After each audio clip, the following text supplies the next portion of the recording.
Hello everybody, welcome back to Oulton Park where we're about to go Ginetta racing again. The Ginetta Championship drivers have had a day off, as we all have here over this bank holiday weekend, but we're back in business today for a busy day. 4 Ginetta races coming your way today, 2 for the juniors and then 2 for the combined grid of the Ginetta GT and GT Academy Championship. The weather is glorious, the local wildlife are out in full force, as indeed are the Oulton Park crowd, who have packed themselves into the Oulton Park circuit to enjoy a day of top quality racing. There you can see them wherever you go around the Oulton Park circuit, and I say this from personal experience, there are great vantage points to be found. And in the shape of the Ginetta Junior Championship, there's some really exciting racing to be enjoyed. Saturday's race was an absolute barnstormer. It saw a new winner in the championship in the shape of Josh Watts, and he'll be hoping to do the double here in race number 2, although he will have to do so from 14th on the grid because it's the second fastest qualifying times that set the grid for race number 2, so he's got a little bit of work to do. It is an all-R racing front row with Riley Cranham and Max Murray together, and they are going to be hoping to work together as best they can. We only had one R racing car on the podium yesterday. That was Jesse Phillips, the Ginetta Junior Winter Series champion at the back end of last year. It was a race won by Josh Watts for Performance 1, with R Racing and Elite Motorsports Jacob Ashcroft having to follow him home. But it was a race that was defined really by the closing minutes, with quite a lot of drivers picking up an assortment of penalties, generally for track limits infringements, and a late move for Josh Watts. He closed in on the race leaders as they were battling. Ashcroft actually had the lead, but had a penalty to be added on, 5 seconds for track limits, and that meant Josh Watts inherited the victory. Riley Cranham then and Max Murray, they make up your front row of the grid, with Harrison Mackie for Elite and Dominic Darling, who was off the road yesterday a couple of times, starting 4th. Devon Hagelin is alongside his teammate Jacob Ashcroft, and all Elite Motorsport third row. Then it's Noah Young and Jesse Phillips, podium finisher yesterday, ahead of Harry Bartle, who came into the weekend second in the championship. Didn't have a stellar day yesterday. He's hoping for better from 9th alongside Henry Cameron. Then it's Vladislav Tomanchuk and Melvin Kaluzdian, the Red Bull Junior driver. They have Bailey Doughty and yesterday's winner Josh Watts, the black and orange car that just went through your screen, starting only 14th today. Jorn Helder and Addison Smith share the 8th row of the grid, ahead of Vicky Farfus, who was also in the wars yesterday. Kai Veach will share row 9 with her, and then Anisu Mafumalo and Andrew Robinson complete the top 20 on the grid. They will share row 10. Row 11 then shared by Ethan Brass and Samuel Del Gordio. Lewis Goff, championship leader, all the way down in 23rd. We'll cover that in a moment. Sebastian Lusch for R Racing, another quick driver, starts alongside his teammate, whilst Daniel Oliver and Henry Carter make up the back row of the grid. So, Lewis Goff, those of you who've been following the Ginetta Junior Championship this year will remember that he's done most of the winning so far this season. He won all of the races at the Donington Park season opener. He won 2 of the races last time out at Silverstone, but didn't set a valid lap time in qualifying yesterday, and so he also Saturday, I knew I'd do that, and so he has to start both of these first 2 races from the back of the grid. It was track limits again that unfortunately were his downfall, but he rocketed up the order yesterday, did pick up a track limits penalty, but still got some valuable points for a top 6 finish. He'll be carrying one of our onboard cameras, as will Noah Young for Performance 1, who we just rode on board with, and those two gave us a spectacular view of the racing a couple of days ago, and I'm sure they're going to deliver much the same now in their second of 3 races this weekend. So the late spring sunshine beams down on the grid of Ginetta Junior drivers, who pull into their grid positions now on the start-finish area. On the left of shot, Riley Cranham, pole position on the inside, with Max Murray alongside. Quick note as well, there was a 3-place grid penalty for Melvin Kaluzdian applied after Saturday's race. That was for causing a collision in the eyes of the stewards. So Melvin Kaluzdian, that's part of the reason why he's starting a bit out of position. But Lewis Goff, perhaps the one starting the most out of position of them all, from 23rd on the grid. That's actually 2 places higher than he started yesterday, and he got himself into the top 5 on the road. So what can he do now in similar conditions for race number 2? The revs then starting to rise. 20 minutes on the clock. It is the 8th round of the Ginetta Junior Championship, powered by Sunoco Race Fuels, and it's underway now in the sunshine at Oulton Park. A very even start from both of the front row men. It looks as though Riley Cranham will hang on, though. His teammate Max Murray nips in line behind him. There's a challenge for 4th. Look, Devon Hagelin in the yellow and black elite car slips to the inside of Dominic Darling, and will try and complete that manoeuvre now on the run down the avenue towards Cascades. Yesterday's winner Josh Watts is bouncing down down the grass. That was courtesy of a door bang from Melvin Kaluzdian, I think, as we ride on board with the 46 machine here of Jacob Ashcroft through Cascades. And we see Dominic Darling getting the better in the end of Devon Hagelen, and now Ashcroft trying to do the same. Ashcroft then to the inside of his Elite Motorsport teammate. Is he going to complete the manoeuvre at Island Bend? He's got the preferred inside line, and he will go through. Devon didn't want to fight that too hard. He just wants to get back in line ahead of Noah Young, which he's able to do. Down through the gears into the steeply banked hairpin at Shell. Wide line there for Jesse Phillips. Harry Bartle to his inside, and then behind Vladislav Tomanchuk and Josh Watts are going door to door as well.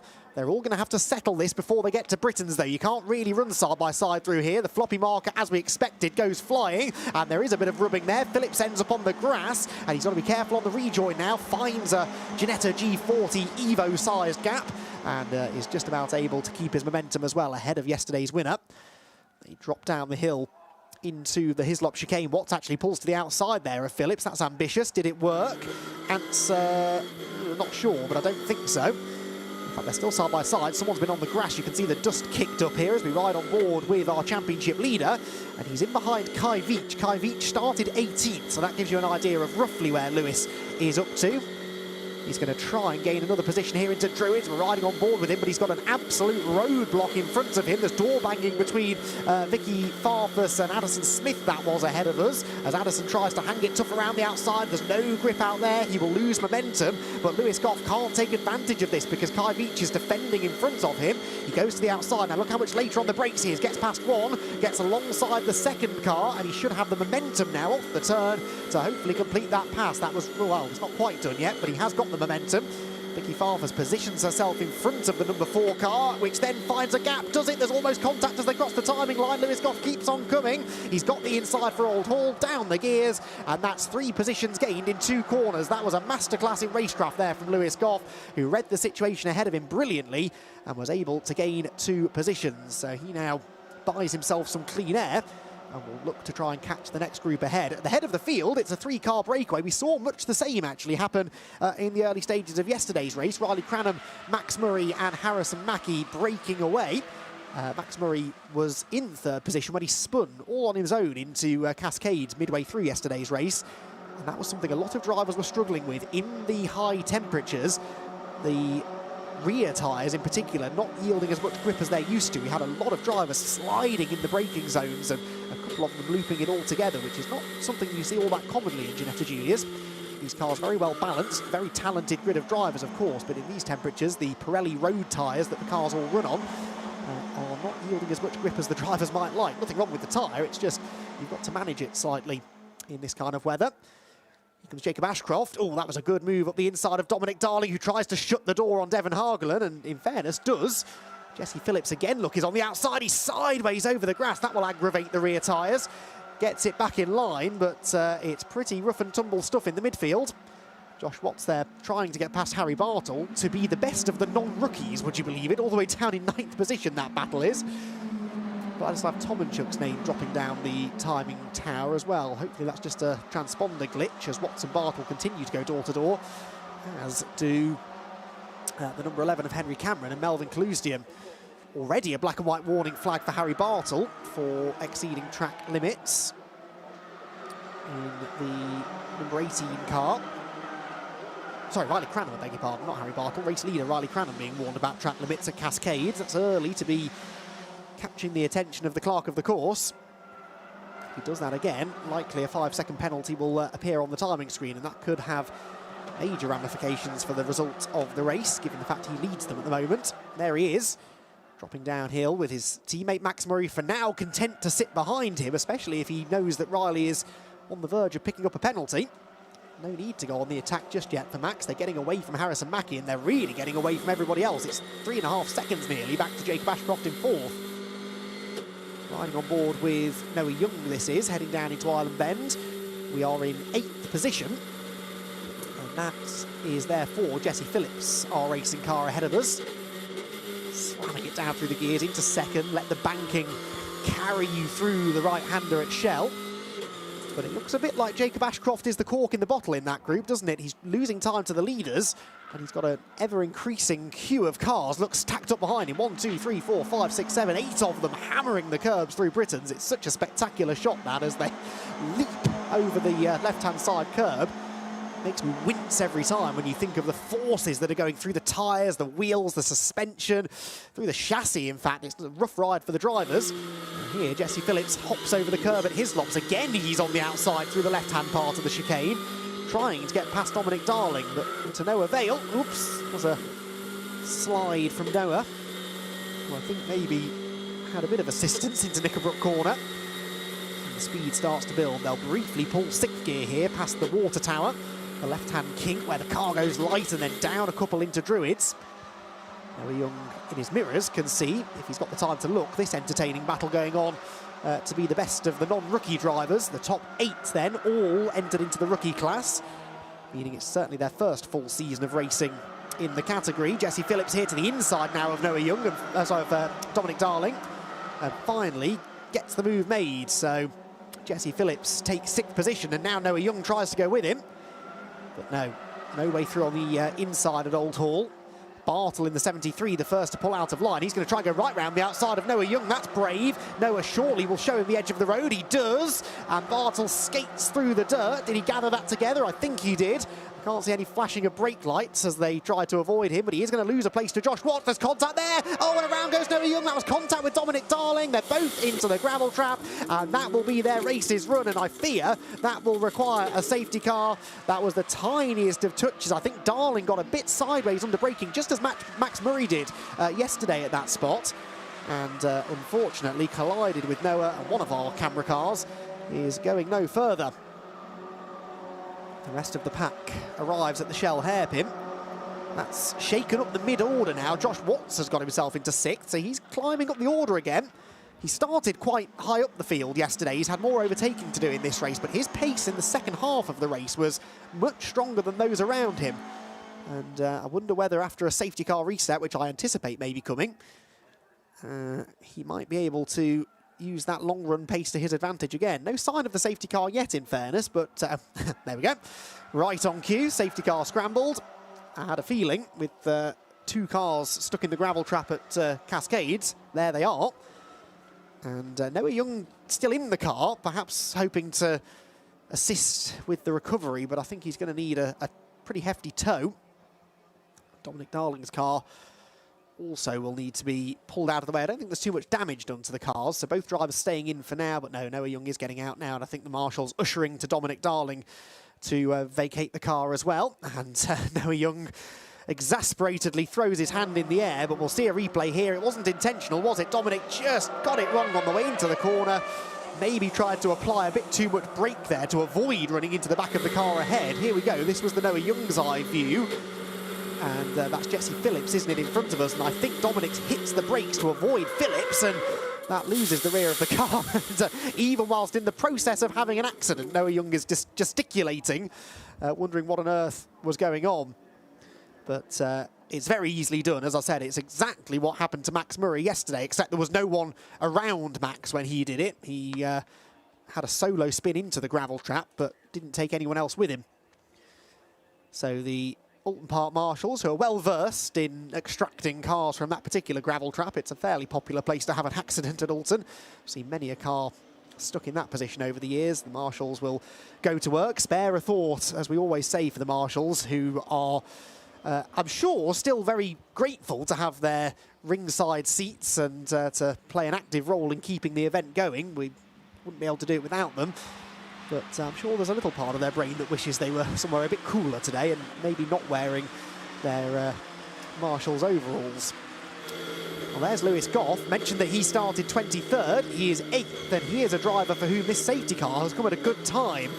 He's 15 places up already from where he started, but you wouldn't bet against him gaining a few more before the checkered flag flies. We are only halfway through the race. I anticipate we'll still have maybe 5 or 6 racing minutes to go when this safety car is done.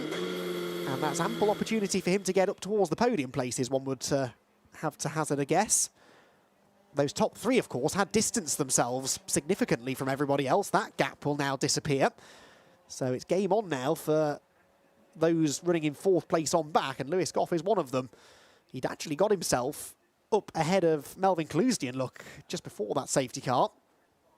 So Lewis Goff has been a busy boy, championship leader at Donington Park when he won all 3 races. He largely had things his own way, really. Harry Bartle gave him a brief challenge towards the end of race 3, but really those 3 races he controlled from the lead. Silverstone, he had things a bit tougher. He was beaten by Bartle in the middle of the 3 races at Silverstone.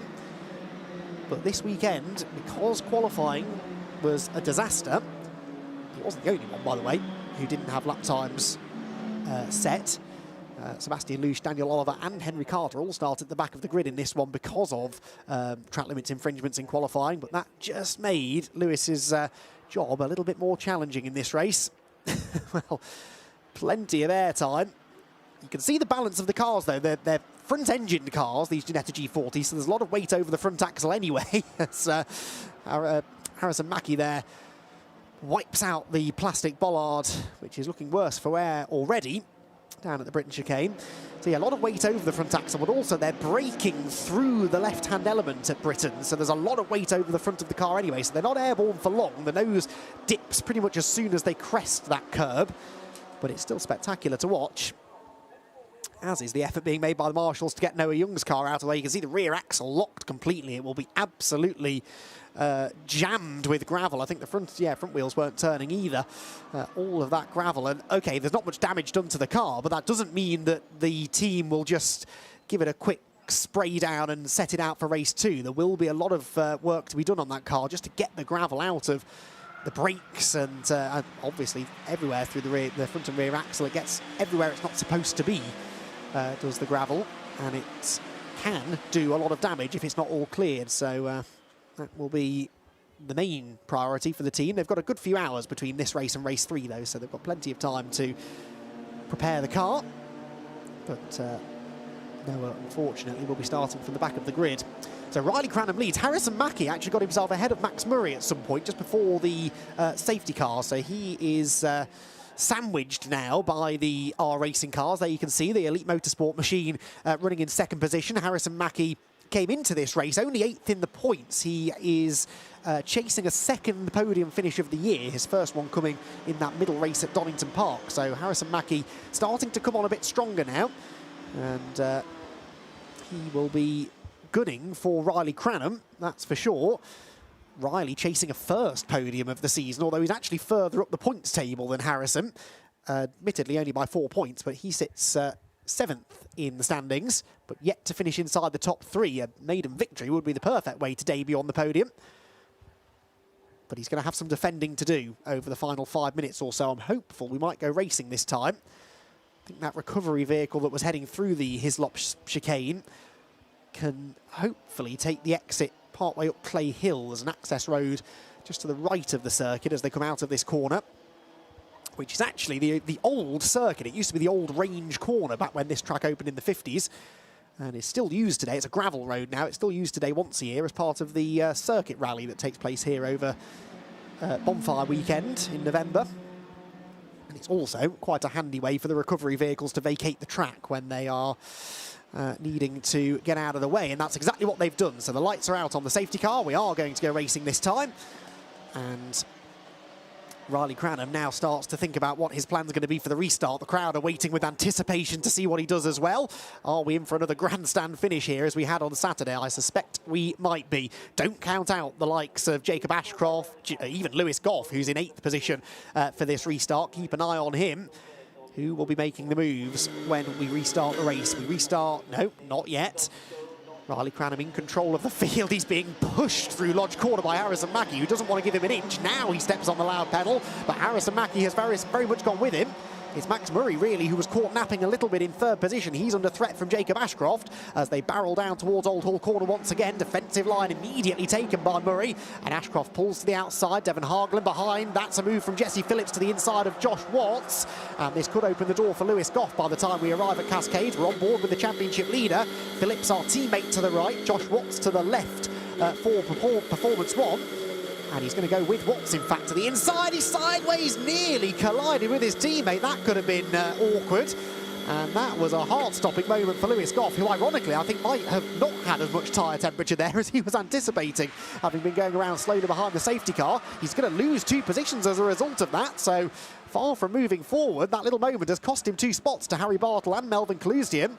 And that's really the first mistake we've seen from Lewis Goff in a race situation anyway. So far this season, it's a minor one. He's got time to bounce back, but yeah, he's not thrilled with how that restart went.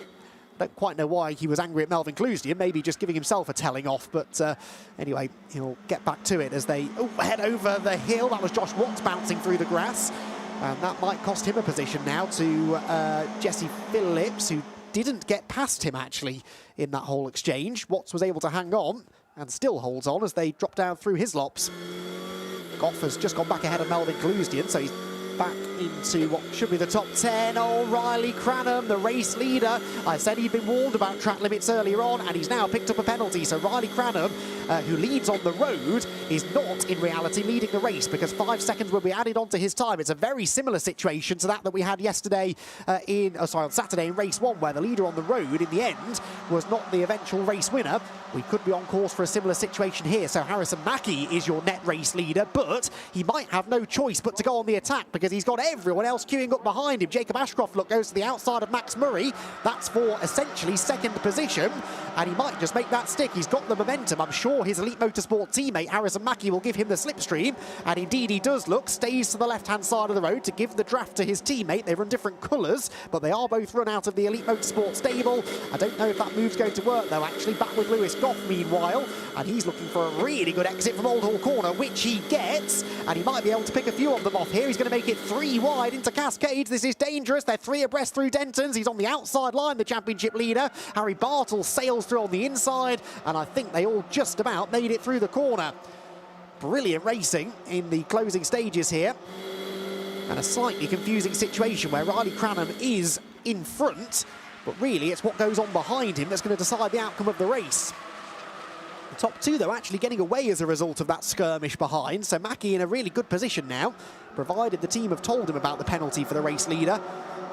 He should know now that he doesn't really need to attack. He can just sit there and try and gap the rest of the field. Lewis Goff is gesticulating again at someone, whoever's behind him at this point. It is... who is behind Lewis Goff? It's Melvin Clusian. And there is Lewis. Oh, well, that's track limits if ever I saw it. Don't know whether they're monitoring track limits at Britain's. I suspect not, because quite a few people have been grass tracking up there. Car 26 being warned about track limits. That is Jesse Phillips, another one of the R Racing cars. It's a warning for now, but there he is, look, dicing with his teammate Lewis Goff. And another excursion beyond the white lines could yield a 5-second penalty, which would drop him down the order, especially because we've had the safety car. I wish we could just stay on board with Lewis Goff, because I'm enjoying his hand gestures almost as much as the racing at the moment. I don't know, he was ushering Jesse Phillips on, I think. Well, come on then, put your foot down. Let's catch the next group of cars. Oh, big slide through Druid's. Armfuls of opposite lot for Lewis, as he desperately tries to salvage something from the race that I thought was going to come to him after the safety car, but it's just not quite panned out that way. And Jesse now actively defending from his teammate, which I'm sure will thrill Lewis. He's going to get the better exit, though.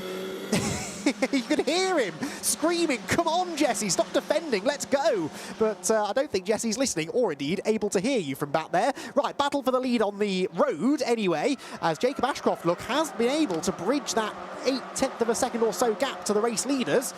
So he could still challenge his teammate for the win, and this is forcing Harrison Mackie into a move. He's on the outside into Cascades corner. He wants to put this number 18 car between himself and the rest of the pack, but that is a risky way to do it. He gets shoveled off the edge of the road, and this could be Ashcroft's opportunity. Gives the bumper to Riley Cranham down the back straight, and this is for the race lead. The 2 Elite Motorsport cars side by side. We're on board with Ashcroft, who bails out of it on the inside of Island Bend. Harrison Mackie keeps on trying it, but can't get the overlap against Riley Cranham. And they stay in the same positions. Look who else has joined the party. Josh Watts, just as he did yesterday on this, the final lap, is contending for a race win. He goes to the outside of Ashcroft. We're on board with Jacob now, but Josh Watts is to the inside as they head towards the Britain chicane. Is he going to commit? Yes, he does. Launches over the curb, gets the position. That's net second. Can he now get the net race lead away from Harrison Mackie? He used all of the track and quite a bit more there, did Josh, through Britons to get the car stopped and to get away from Jacob Ashcroft, which he has done. And now he's got less than half a lap to chase down and find a way past Mackie for the win. Devon Hagelin here, side by side with Jesse Phillips. It's a rolling roadblock again for Lewis Goff, who's going to be a frustrated man, I think, after this race. Jesse there getting past Devon Hagelin, and Lewis Goff ultimately not able to follow him through. What's going on with the leaders, though, here? They come towards Druids. Is Josh Watts going to be able to get there? I don't think so, unless there's a big defensive move, which there is from Riley Cranham at Druids, and Harrison Mackey's going to have the run. Off the corner, clips the curb. That robs him of a little bit of momentum. Josh Watts is definitely going to be closing into Lodge, but I'm not sure he's quite going to get there. Riley Cranham then trying to defend the lead on the road. It's actually a 10-second penalty he's got now, so it's what happens between the two cars behind that will count, and Josh Watts has spun! Josh Watts, disaster, spins at Lodge corner, tried to carry the speed through the turn, just over-rotated, and he is going to finish well down the order. Riley Cranham wins on the road, but Harrison Mackey is your race winner because of the 10-second penalty for the on-the-road winner, and that was another dramatic final lap. As I mentioned, he picked up another 5 seconds, so it was a 10-second penalty. So it's an extended penalty for the number 18 car, who, oh, actually, yes, so he was, it was a 15-second penalty that I think in the end that he picked up, because he ended up all the way down in 24th position, last of the finishers. Riley Cranham, first across the line, will be classified 24th and last because of how close the field was and how sizable his track limits penalty was. So Harrison Mackey gets himself the race victory. It is a first victory in the championship, a second podium of the season, and Jacob Ashcroft second with Max Murray third. The biggest mover, you won't be shocked to hear, is Lewis Goff, who, because of all of the shenanigans on the final lap, got ahead of Devon Hagelin and inherited 5th position because of the track limits penalty for Riley Cranham. And of course, those at the bottom, Cranham 23 places lost, all of those because of the penalty, and he will not be thrilled with how that race went down. I need to catch my breath after that race. That was fantastic. Harry Bartle is the first of the non-rookies. Remember, at one point, the top 8 or 9 cars were all rookie drivers. But by the end, Harry Bartle, the best of the non-rookies, was 4th at the checkered flag. So, deep breath, everyone. It was Harrison Mackey who got the win from Jacob Ashcroft and Elite Motorsport 1-2, with Max Murray this time keeping the car on the road to claim a podium. Harry Bartle was 4th ahead of championship leader Lewis Goff, 5th from 23rd on the grid, ahead of Devon Hagelin, Melvin Clousdian, Henry Cameron, Addison Smith and Jorn Helder to complete the top 10. Bailey Doughty was 11th ahead of Kai Veach and Andrew Robinson, with Ethan Brass 14th and Jesse Phillips only 15th position. Disaster for the Winter Series champion. Daniel Oliver was 16th, then it was Vicky Farfus and Henry Carter, with Vladislav Tomanchuk and Sebastian Lusch completing the top 20. Josh Watts, heartbreak for yesterday's winner. He was at least on course for second, but spun down to 21st ahead of Aniso Mafumalo, Sam Dangordio, Riley Cranham, with Dominic Darling and Noah Young both failing to finish. More Ginetta Junior racing from Oulton Park provided more dramatic on-track action. In the baking heat on Bank Holiday Monday, it was Riley Cranham who led the field into Old Hall Corner from pole position. It was, as is often the case, a fairly orderly run through the first corner, but it wasn't long before the elbows started to become pointier. Josh Watts, yesterday's race winner, was starting deep in the field, 14th, but already making progress around the outside through the first few corners. The Britain chicane was an action hotspot. Jesse Phillips ended up wide over the grass. That wasn't the last time he would go grass tracking, and far from the last driver to be caught exceeding track limits. Lewis Goff, championship leader, having set no lap times in qualifying, ended up starting 23rd, but was charging through the order with some brilliant racecraft in the first half of the race, and he was aiming for another top 10 finish. There was a little bit of a skirmish down at Hislop's between Dominic Darling and Devon Hagelin, as behind Jesse Phillips continued to try everything he could think of to make some places. That Dominic Darling car unfortunately didn't get to the end. It tangled with Noah Young down at Cascades. That brought about a safety car. On the resumption of the race, Lewis Goff, though, seemed to struggle. He had a slide at Cascades and lost a couple of positions on the run down the Lakeside Straight. There was then a track limits penalty for Riley Cranham, the race leader on the road, picking up eventually 15 seconds worth of track limits penalties. That meant Josh Watts had a chance to win, but looped it at the last corner, and it was in the end Harrison Mackey who claimed his maiden victory in the Ginetta Junior Championship, whilst Riley Cranham won on the road and was classified right at the back of the field.